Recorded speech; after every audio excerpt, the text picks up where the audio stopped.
Hello, vinyl community. George Allen here, vinyl LPs and CDs. And after a short break due to a winter storm, which has left its remains with a few inches of snow and ice, we are back and up and running. And I have now my entry into another contest.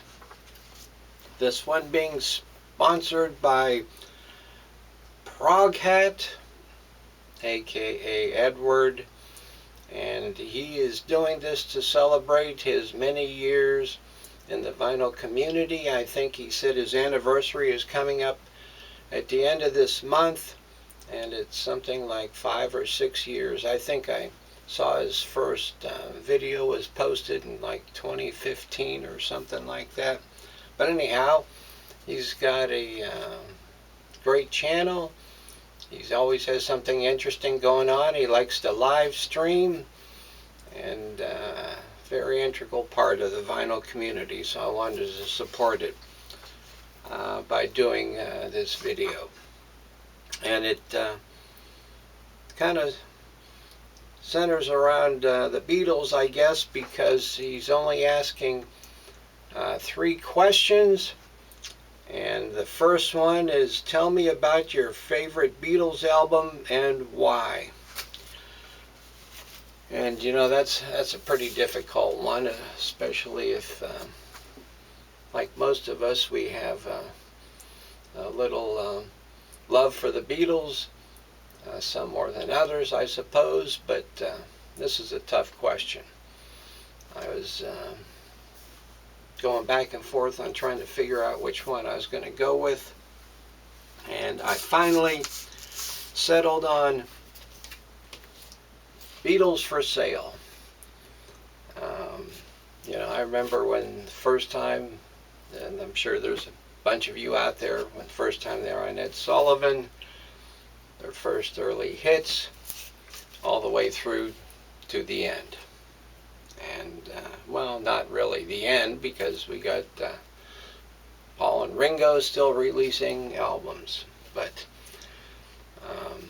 I'm going with their 4th album, Beatles for Sale. And the one I have here is a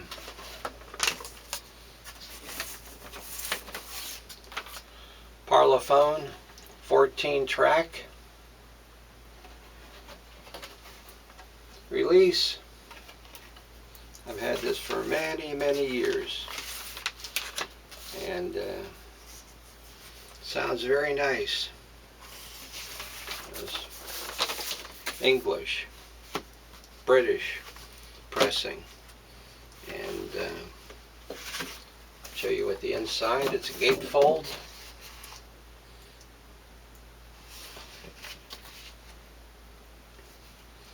And cover, the whatever this coating on the cover is starting to wear off. I'm trying to take good care of it as possible, but when you have a record that's over 50 years old, it gets a little funny then.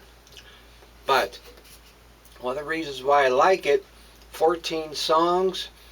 Now, they didn't write all the songs yet, not till the next one, which I believe is Rubber Soul. After this did they write all the songs, but the ones they wrote on here are very good, especially the opening track, No Reply.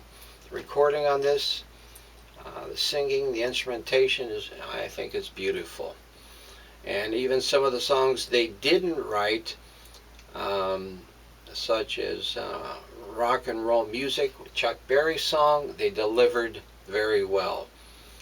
And some of the other ones, the Carl Perkins ones, I know Ringo sings one, George Harrison sings another one, Everybody's Trying to Be My Baby. They love American rockabilly and Western music. From reading stuff that I've seen on them, they really dug that type of music. And of course, Paul singing Kansas City does a tremendous job of delivering that music. So I thought, to me, overall, it's a great album. Great album. Like it a lot. Next question is, tell me your favorite album of 2021 so far. And he said it didn't have to be an album of 2021, just one of your favorite ones so far. So, probably one of my favorite through the ages.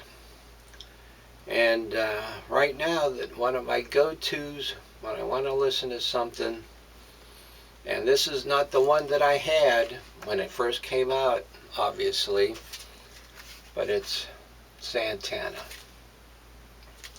Just love this album. I'll tell you a funny story about it. Well, that's not really funny, but interesting.